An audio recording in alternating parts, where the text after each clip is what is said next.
Welcome to the intersection of technology, cybersecurity, and society. Welcome to ITSP Magazine. You're listening to a new Redefining Security podcast. Have you ever thought that we are selling cybersecurity insincerely, buying it indiscriminately, and deploying it ineffectively? Perhaps we are. So let's look at how we can organize a successful InfoSec program that integrates people, process, technology, and culture to drive growth and protect business value. Knowledge is power, now more than ever. Imperva is the cybersecurity leader whose mission is to protect data and all paths to it with a suite of integrated application and data security solutions. Learn more at imperva.com.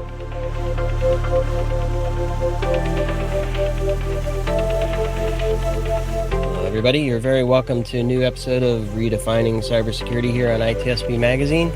And today we're going to talk about regulations and security posture and managing risk and trying to do that in a cost-effective and efficient manner. And to me, the more the community is involved to help each other with this effort, the better. And there's an organization that I was introduced to that we're going to have a conversation with to talk about all the good stuff they're doing. And I'd like to welcome Michael Parisi from HITRUST, who was kind enough to make the introduction. Michael, thanks for joining. Hey, thanks, Sean. Yeah, great to be here. And if you can introduce the two folks that you introduced to me, that would be great. Sure, yeah. So I'm joined here today as the Vice President of Adoption of HITRUST by Carolyn Ellis, and then also Erik Deumens, and they are part of a new group that we're going to be discussing today, really trend-setting within the higher education space, and more specifically as it relates to research initiatives called the Regulated Research Community of Practice, and something that we're very excited about, and we'd like to educate the community about what this group is doing and what Erik and Carolyn are driving towards as it relates to ensuring more appropriate security and privacy standards within this space. Thank you, Michael, for this introduction, and thank you, Sean, for hosting us in your show. So let me briefly give my background. I'm a computational chemist and physicist by training, and I have been doing research for a couple of decades in that space.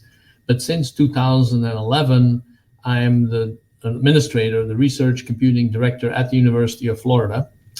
And since 2015, I've been responsible for managing a infrastructure that needs to meet compliance requirements for research.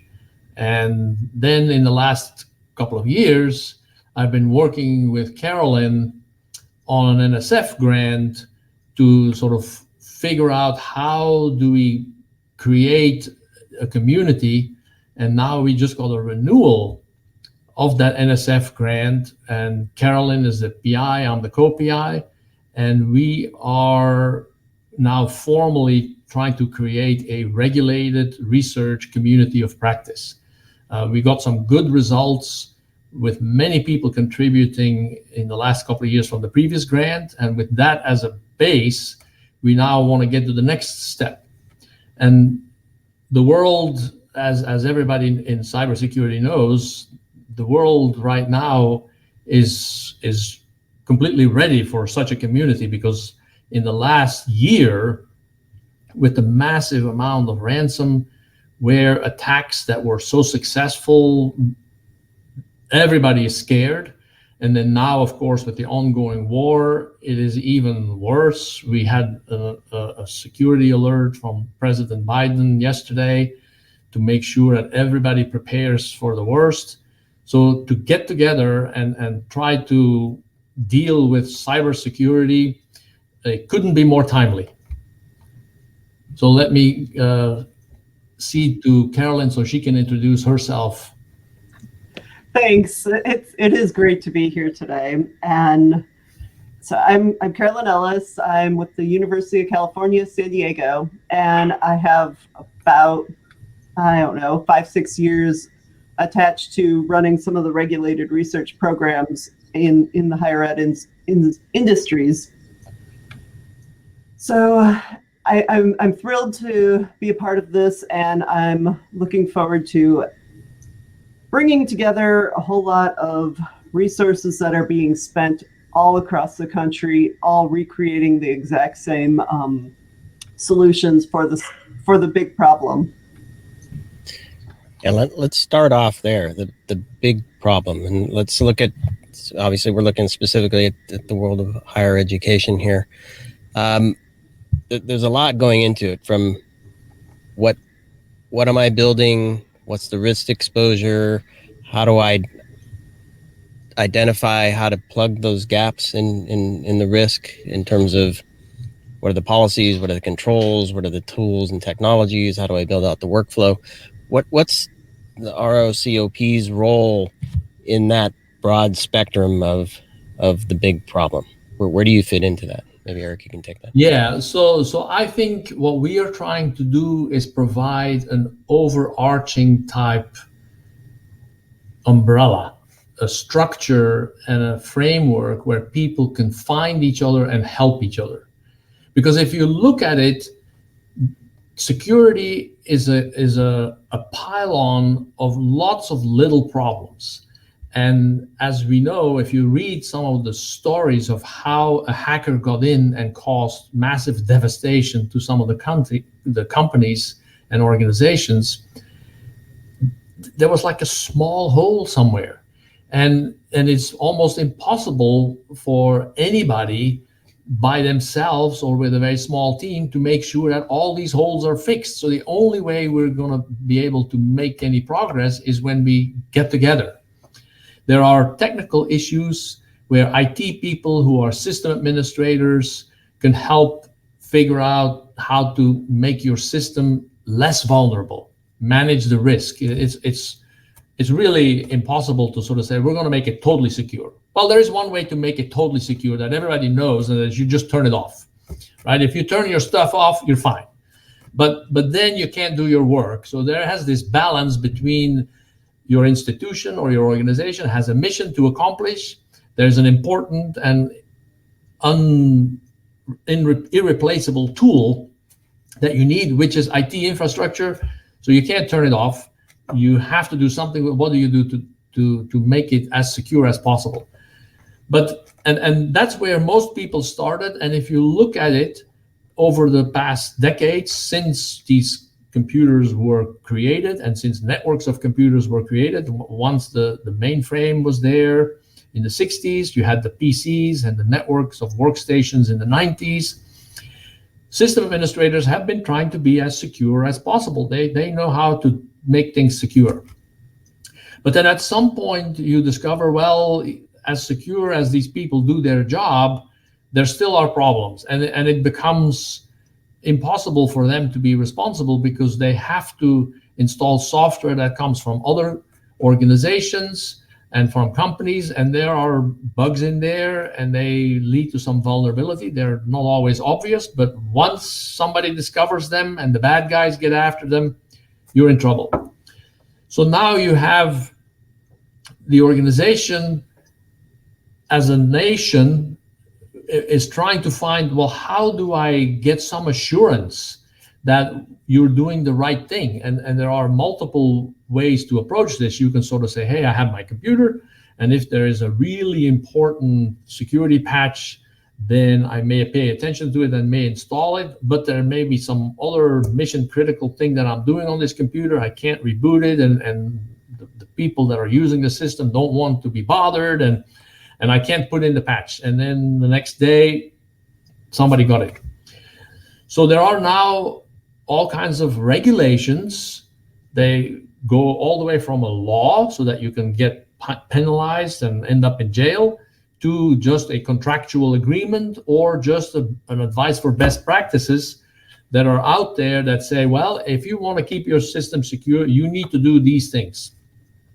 And that then leads to having to talk to all kinds of other people who are not necessarily system administrators, but who are contract administrators, who are legal people, who are educators that train users, and you need to get them all together, and all of them contribute to try and make the system and the use of the systems more secure. And that's a lot of work. So if some institution, a university, that's what we are mostly interested in, a university all of a sudden says, well, we want to be able to apply for grant X with NIH. And then the contract, when it comes down, once you get the money from NIH, there's always a contract associated with it. And the contract may specify things like, well, thou shalt do this in compliance with this law. Well, then as an institution, you're either going to sign the contract and get the money, or you're going to say, oh, I cannot do this, I'm not going to sign the contract. Well, then you don't get the money. Clearly, the university wants to get the money. So now they're on the hook. And then they say, well, we'll hire somebody to fix this. So then a person like myself gets given the task, you should make sure that our research computing infrastructure is secure. And then I'm just sitting there, there's one person who's like, well, how am I going to do this? And that is where our community comes in. And that's also what happened in my case in 2015. I didn't know anything about all this regulation and laws and whatever. And I reached out to some other people who were more senior, and I asked them, well, how do you do this? And they played mentor for me, and they gave me some advice, and they said, well, you should read this first, and then you should do this. And then when I got stuck or didn't understand something, I can help there. And they said, well, you should talk to your contract officer and tell them that when they get a contract like this, the first thing they should ask for is, well, is this contract going to touch any data that is really covered by HIPAA or some other law? And if it's not, can we remove that line from the contract? And sometimes people will actually remove it from the contract, and then you're clear. You don't have to do anything special beyond the normal security precautions that system administrators have been taking care of for decades. And so that is where the regulated research community of practice comes in, is to create that network and to allow people to find each other.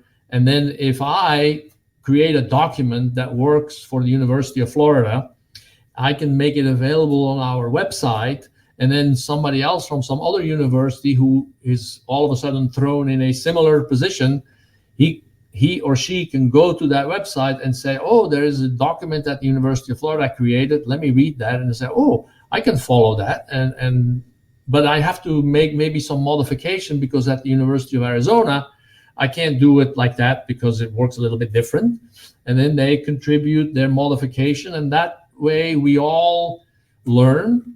And then even more usefully, if all of a sudden some emergency comes up, like the war in the Ukraine right now, and several of us read the same news and we start taking care of some of the issues that we think are important, well, the person at one university is going to think of some issue and maybe resolve it. Another person thinks of another issue. If we share it, then by the end of a week's worth of work across the nation, we may be able to list a short set of activities that everybody can just follow, and now we all covered the same space that a single person would have taken weeks to done, and now we've done it in 1 week, and we can share it across the nation.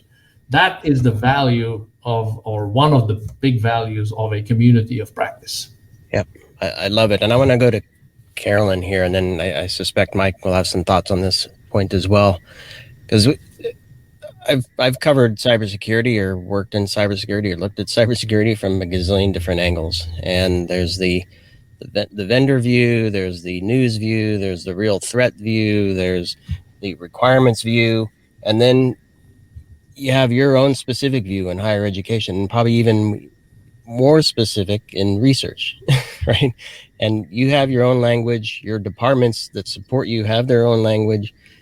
What the heck does a NIST mean? What the heck does a HIPAA mean? What the heck does an ISO 27001 mean? How do I translate that into what I need to do within my research organization in the university? And Carolyn, so my question to you is how does, I presume that the community helps kind of translate and come up with the language that makes sense to the people who need to work on this, and how does the community come together to help do that? That's a great question. And yes, I kind of hope that not everyone knows all of these terms right off the tip of their tongue either, because, well, surely that's someone else's job. And that is hopefully where we're coming in with this community. So where you started, you were referencing a lot of the things that were the reasoning for having this community, because you have people on the researcher side who are saying, yes, I'd like this money, and oh, I don't care that it comes with XYZ regulations on it, because, well, they just agreed to doing this work, not knowing quite what they got themselves into. On the complete other side of the spectrum, you now have a security guy, maybe a security person who is now looking at it going, oh my gosh, we just agreed to handle this new regulation. We don't even have an environment for this. Somewhere in this picture, you also then have the person who would be doing the training on this work. You also have maybe the export control officer also wondering how you can do this. So my community is going to bring together, you now have the research-facing people who speak researcher fluently, but they also speak research computing. Turns out the people who speak research computing also are starting to learn how to speak security. And once you start linking some of these groups together on groups that would never have spoken normally, you get the power of that community, because, again, we all have way too many hats on. Yeah. So I'm so passionate about this and the work that Erik and Carolyn and RRCoP is doing. I could probably talk about this all day. I'd like to first start with how this became so intriguing for us, right, as a partner trying to provide guidance and tools and resources for this community to leverage. I remember it vividly. I got out of an Uber in Chicago. It was February 7th, about three years ago, and I'm standing on the streets of Chicago, freezing like crazy, and my cell phone's ringing from a Florida number. I'm like, I wonder who this is, and I was running into a meeting with GE Healthcare at that point in time, and I picked up the phone, and Erik was on the other end of the phone, and said, I've been doing some research, ironically enough, and trying to find organizations and tools and resources that could help with some of the initiatives that I'm doing here at the University of Florida. And he's like, I'd love to talk to you, more about it. I came across HITRUST, and I see what you guys are doing with your framework and this concept of assess once and report many. And I'd really like to explore this to see if it meets our needs in terms of not only what he's trying to accomplish at the University of Florida, but more importantly, I think across the community. And I remember hanging up the phone and my mind just started wandering, and I'm like, wow, what a great opportunity to really help this community out. And at that point in time, it was nowhere near where it is today.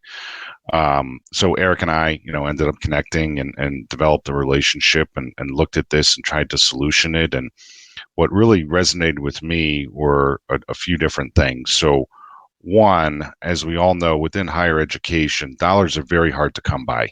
So spending a significant amount of money on ensuring satisfying regulations with multiple different tracks and oftentimes efforts that are duplicative is not the answer, and it just cannot be something that these organizations can take on. If they're spending all of their grant money on ensuring compliance or security, in that case, they're not executing the research, right? We need them to execute the research. That was one thing that really resonated with me. The second thing that really resonated with me is we've all been in and around higher education for years. I had no idea that there was such a community around research until Erik and Carolyn had educated me. And this is big. And I think as a society, Sean, as you and I know, we always try and bring it back to people, right? The intersection, cybersecurity and people. I feel as if we don't realize how important this function is and what these institutions are doing for us as citizens, right? As members of communities. And to be distracting with compliance and security regulations, it takes their eye off the ball. I think Carolyn said it best. We need to make sure they're focused on their core competency, because that's what's most important from a community standpoint. And thirdly, in the spirit of sharing, right, and then educating, which is exactly what this community is focused on, we need to make sure that they can do that in the most seamless way possible. And listening to the conversations that these organizations have been having over the last 18 months and us being part of that conversation, there's really an opportunity to lean in and help them achieve their goals. And it doesn't need to be as hard as it looks on paper. Everyone wants to do the right thing, but they really want to get to what the initiative is, which is let's get the grants and let's do the research so we can better help the community. And that's really where we saw our opportunity to lean in. Yeah, I love that, Michael. And I mean, cybersecurity isn't easy, unfortunately. It can be challenging. There's a lot to it. I mean, just technology in general can be challenging to get to work properly. And when you throw the layer of cybersecurity on top of that, it becomes even more of an issue. And you mentioned goals, and I want to take a few moments to kind of walk through some of the goals. We have 5 goals listed, and the first one is building a community. So I think we've touched on that a little bit. I don't know, Erik, if you want to comment on that specific goal, or if you want to move on to number 2, which is collecting and sharing. I can give a small element on the build the community. Okay. And, to date, we have around 200 different institutions joining our website and our different communities. We have a Slack group as well and a mailing list. So we're trying to get feedback from those groups, and through that, it does help by bringing in different roles and different parts of this entire workflow. And so I think the other part of it, so you have the people, right? And the next part is bringing the information. So you covered a couple of the channels. What types of information do you share? And I think collecting and sharing resources is another goal that you have for the organization. We do. That one is we're doing monthly webinars on various topics that the community had said was of interest. So for example, how to make a sustainable SSP, or what does your cost model look like? We have research facing ones. We'll have maybe regulation facing ones. We'll bring in high trust on sharing maybe how we can all get closer to interpreting some of the regulations. We'd like to record each of these and then provide them back out to the community. And through that, I also have my eye out for amazing resources around the country, because just in one-on-one conversations, I've learned so many amazing things that institutions have, but they're all just hidden and siloed at each institution. So that's great that someone built an amazing product that others could benefit from, but it's not great until they know about it. So that's my hopes with collecting some of these resources that we can share. We have templates, we have tools, we have processes that have been tried and true. We have so many lessons learned as a community that we really don't know about in the larger sense yet. Thanks for that, Carolyn. And Erik, goal number 3. Yeah, when you look at the regulations, and HIPAA is a wonderful example where High Trust Alliance has taken a lead. It has very specific requirements, and the law itself with its security rule is kind of open-ended, and the community in the healthcare industry both the healthcare providers, the hospitals, the pharmaceutical companies, the insurance companies, they have over the years sort of converged onto how they do things and then what it would be to try and do them more secure. So they are looking at their workflows and they say, well, their workflows typically have a database and there are some clerks entering information, and then it makes perfect sense that after you have enter some information in a screen and the person walks away from the terminal, that you want that terminal to be locked. The person should lock them before they leave, but if they forget, then at least you put in a control that the terminal automatically locks. And after a while, when the session is inactive, well, you don't want there to be some inactive session sitting that anybody can walk up to and get access to that database. So there are all these rules that come up, and it works perfectly fine. Well, now you bring these controls to the academic research environment, and now you're saying, well, these researchers, they want to be allowed to work on data that is protected. I mean, the law is there, you got to do it. But the way you do it actually sometimes causes a massive problem, because when you are working on a workflow as a researcher, instead of the only thing you're doing or the primary thing you're doing is just being a clerk and entering patient data as part of an insurance transaction thing all day long, some of these researchers prepare some data. It is PHI data, so it needs to be protected, but they want to run some large statistical calculation on it that takes several hours. So they want to be able to start up a session and then let that session run and lock their screen, but they certainly don't want the computer to terminate that session after 15 minutes because there is no longer any keyboard activity. So that is where a technical control that makes perfect sense in one world, namely the pure healthcare insurance company industry, but doesn't work at all in the academic research environment. And there are lots of examples that I can give like this.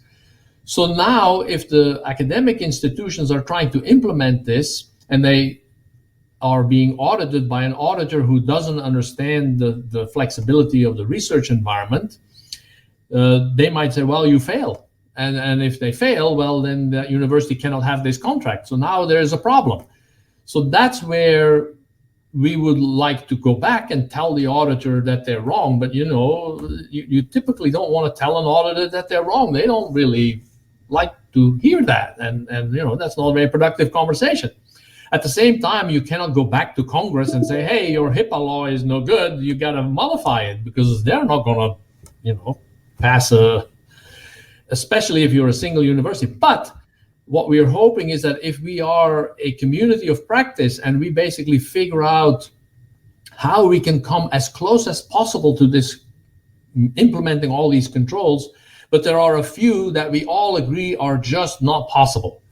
And then we can find partners like Mike and High Trust and other organizations like EduCause, and recently we found some allies in NSA, where we might get together and say, well, let's see if we can come up with a reformulation of some of these controls that actually do apply and are implementable in the world of the regulated research computing in an academic world. So that's where our goal number 3 is. We want to get a community, have that community become a respectable community, not just a group of whiners, but a group of competent professionals who are viewed by others as, well, they know what they're talking about. They're not just complaining, and let's listen to them and maybe let's invite them to the table so that we can be part of the discussion of the next set of controls. So that is our goal number 3. We want to become a partner at the table when some of these control frameworks are defined. That's fantastic. And Michael, quickly, because we've had many conversations of, it's not just about ticking the box for compliance, right? It's a matter of understanding and really embracing what it means to have a good security posture. But even more importantly is the ability to demonstrate and provide assurance that you actually have a culture and an operational model that supports what you're trying to accomplish, and that you can present that in a way that people can understand it. The auditors, the people about to give you the NSF funds, right?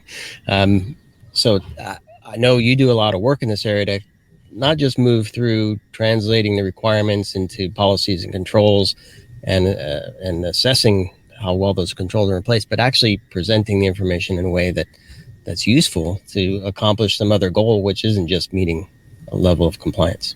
That's right. Yeah. So we fight for our stakeholders, and we believe in throwing our weight and our assurances behind those organizations that are doing it right. And when you think about this community and the things that Erik has done and continues to do, and Carolyn, and really across all the organizations, they want to do it right. They're not looking at it as a checkbox exercise. At the same time, they can't be subject to significant audit fatigue.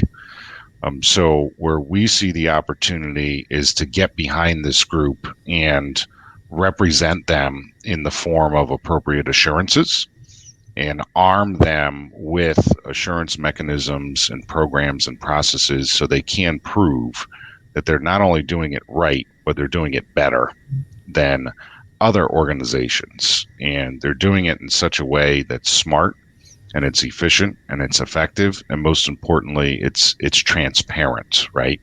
It's not just about a compliance exercise or checking the box to some of the things that Erik was referencing. It's building a program that supports the ability to do these types of functions. And in doing that across the community, this is the other thing that's so amazing about building the community. They are improving the ecosystem overall. It isn't just that Erik's doing his part and Carolyn's doing her part. They're trying to bring everyone together so everyone is contributing to the ecosystem. And our goal in arming them with our solutions, our programs and resources is to not only help them do that more efficiently, more effectively, but also helping to educate their stakeholders that may not even understand all of the investments that they're doing. So it makes their lives a lot easier. And bringing it back to the people, Sean, as we always do, it allows them to focus on those things that are more important. I think you nailed that in terms of the ultimate goal. I mean, obviously, yes, the ultimate goal is to have some say once it comes up toward the government. But from the institution side, the ultimate goal here is for institutions around the country to be able to get up to speed and handle new regulations faster than before. And this means they don't have to relearn everything. They don't have to retool themselves. They have a whole inventory of amazing and trusted resources that they can use. Yeah, and I think we're going to get to the grand finale goal here in a second. We have just a few minutes left, so I want to quickly touch on the goal around managing change, because I think I touched on it briefly, Erik, that it's important to not just do a one-off assessment and prove that you have a certain level of compliance or adherence to a standard or what have you. But you have a program that supports a culture of security and risk management that's in line with what you're trying to accomplish from a research organization. And threat landscape changes, regulations and standards change, the technology changes, the research changes. Very quickly, the role of this goal for managing change is part of the program. Why is that in there? Yeah, and that's because, well, there are in this last year, we basically had three important events. One is the Department of Defense has been improving its security requirements, and by introducing the Defense Federal Acquisition Rule supplement, and by making it change, they were working on CMMC, and they got some feedback from the community. And with that feedback, to their credit, they said, "Oh, we got to simplify things," and now they rolled out CMMC 2.0. But that's a big change. There were lots of companies and lots of organizations that have been working for the last 2 years to try and prepare for CMMC, and now it's all changed. Well, if we are in a community, then we have lots of eyes and lots of hands and lots of brains that can all work. And when we all work together, we can probably manage this change in a timely manner. The same with the ransomware. All of a sudden, all our CIOs are all of a sudden very concerned, and they're calling everybody in their team together. It's like, hey, we gotta be, are we prepared for ransomware? What are we gonna do when ransomware hits us? Again, if we're a community, then especially the smaller institution where the CIO then comes down to one person, is like, hey, are you ready? So, well, that one person is just one person. But if he has or she has access to this whole community, well, then maybe they say, yep, I got this thing and I'm working on this and whatever, you're ready to go. And so that is where the community is also of great value. If something happens quickly, by having the community there, the communication channels, the website, the Slack channels, the monthly seminars, we can make sure that everything that is done by anybody in the nation can be shared with everybody else, and everybody benefits quickly. Yep, I think that's the thing. Right? Quickly, we shouldn't be wasting a bunch of time trying to do this. We should get to what we really care about, which is the research. So maybe as a closing thought from you, Carolyn, and then I'll bring it to Michael for the final thought. Maybe a call to action for other universities, other institutions to participate, other partners to join and help. What would you call out for folks to help you? Things we'll be moving forward with. First of all, you can go to the website. It's www.regulatedresearch.org. And that way you'll find where to subscribe. You'll find some of the webinars we've already hosted, but you'll also find plenty of opportunities to provide feedback of, here's something I'm personally struggling with. Maybe we can connect you to someone else that is struggling with the same thing, or maybe that I can find you an expert that is a little bit further down the road than you. We're going to be looking for all types of roles and responsibilities from, hey, this is my perspective and here's what I see and know. Let me share that with someone else from a different perspective.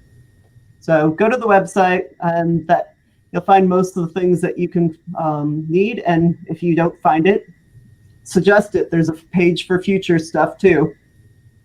And be with the mindset that if you're suggesting an idea, don't be surprised if we make you the team lead of an ad hoc committee to implement that idea or to work on that idea.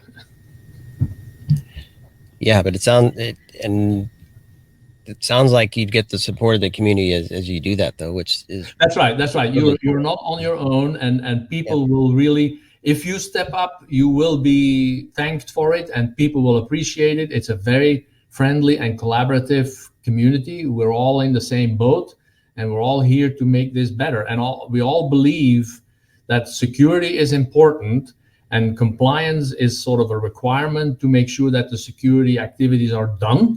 But the compliance by itself is not the goal. The goal is the security, and you just want to make sure that we're all in here together, and we're going to get this done and make it better. Yeah, fantastic. And Michael, I want to thank you for introducing me to this organization, and more importantly, Carolyn and Erik. Fantastic conversation with the two of them, the three of you all together. Bring us home, Michael, with maybe if you can, we always like to bring this back to the ultimate goal, which is to provide for a better society through technology that's secure and safe. So your thoughts on this program as a final point here? Yeah. So to echo Carolyn's comments and Erik's comments, lean in, watch this group, because they're doing amazing things, and it's only going to get better. So join the movement, and let's get behind them and support them within the community. Yeah, cheers to that. And with that, I want to thank everybody for listening to this episode of Redefining Cybersecurity here on ITSP Magazine. I will ask Carolyn and Erik to provide some resources, maybe some examples of some templates or a working group. We'll certainly include a base link to the site so you can learn more. And same for Michael, if there are any resources you think related to this conversation would be helpful. Those will all be in the show notes for this particular episode. And thanks again, everybody, for participating, and those for listening. We'll see you on the next one. Imperva is the cybersecurity leader whose mission is to protect data and all paths to it with a suite of integrated application and data security solutions. Learn more at imperva.com. We hope you enjoyed this episode of Redefining Security podcast. If you learned something new and this podcast made you think, then share itspmagazine.com with your friends, family, and colleagues. If you represent a company and wish to associate your brand with our conversations, sponsor one or more of our podcast channels. We hope you will come back for more stories and follow us on our journey. You can always find us at the intersection of technology, cybersecurity, and society.